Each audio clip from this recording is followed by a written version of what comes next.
Yes, this is the droid I'm looking for.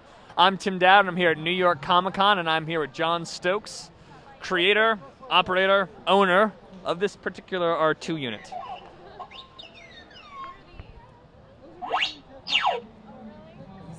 He wants to tell you, technically I'm not the creator. The creator was Tony Dyson back for Star Wars. Obviously we're just following the Lucasfilm blueprint, but the R2 builders try and get as movie accurate as we can. Little known fact: the dome, the aluminum dome that was built by the group, was called the R&J dome, was actually used in Episode 3, Return of the Sith. Sorry, Revenge of the Sith. Whoa. Take away my fan card for that. But I built this one. He's mine, and he lives with me in upstate New York. And we came down to New York Comic-Con to be with the Rebel Legion people here at their booth, and we're going to be here all weekend. So a lot of fun meeting all the fans in their wild costumes. Everybody's taking pictures of R2. He's quite a magnet. I guess made of metal. That's a property he would have. Yeah, but.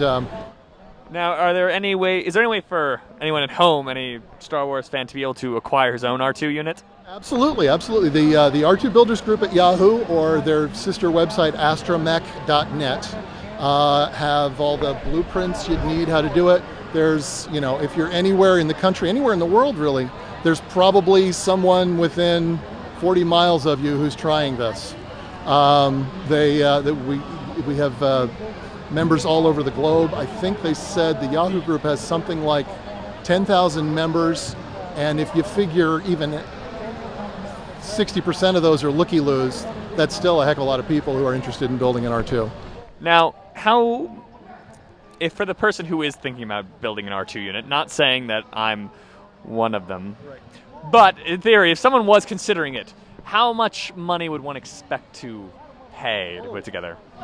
It runs the gamut. I mean, you can build a fairly simple styrene plastic droid from the blueprints in the club for maybe $500–600. It'd be a static model, and you could slowly add the electronics to it later on. Whereas at the other end of the spectrum, you have the all-aluminum droids, which, I mean, you're $10,000 and up because the parts are very expensive to machine in small quantities. So. And in between that, there's various other materials that are used. A lot of people doing wood frames, wood legs, really anything you can fashion as a material, anything that's strong enough to support something this size, can be used and has been used in an R2D2 by someone in the group. Now, correct me if I'm wrong, but I believe that for at least a majority of the filming of the original Star Wars movies, there was a person inside the R2 unit, and this I hope, is working on not quite that level of technology. And what do you think is what allowed a unit like this to exist where that wasn't possible when they were originally filming the movies? Advances in technology like radio-controlled cars and airplanes and stuff, they're onto the 2.4 megahertz systems now, which are much more stable, and you don't have as many glitches in the signal.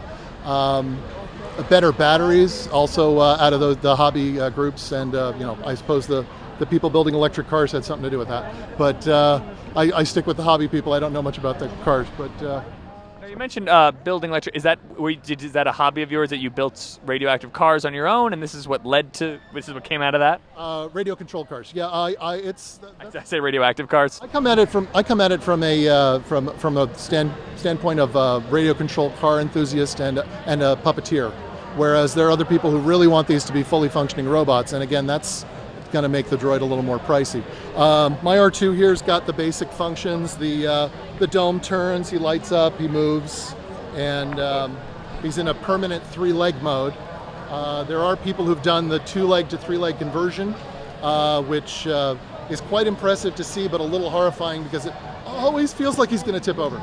So, like I say, when someone figures out how to do it, they share that information within the group, and next thing you know, you've got people trying it and saying, oh, hey, I don't have that material, but I can use this material, and I can use that material. So it's really sort of an open source group in that sense. Very nice. Very nice. So again, the website was astromech.net. astromech.net. Great. And do you have anything personally that is more yours to show off your own stuff, or? Well, I do have a Facebook page that's R2D2 of Central New York, and for the life of me, I don't know what the number is that I could tell you how to get to it. But if you have any idea how to operate Facebook, you're better than I am. And if you can find R2 of Central New York, hey, like us. We like you back. All right. And once again, I am Tim Dowd. This is John Stokes. And this is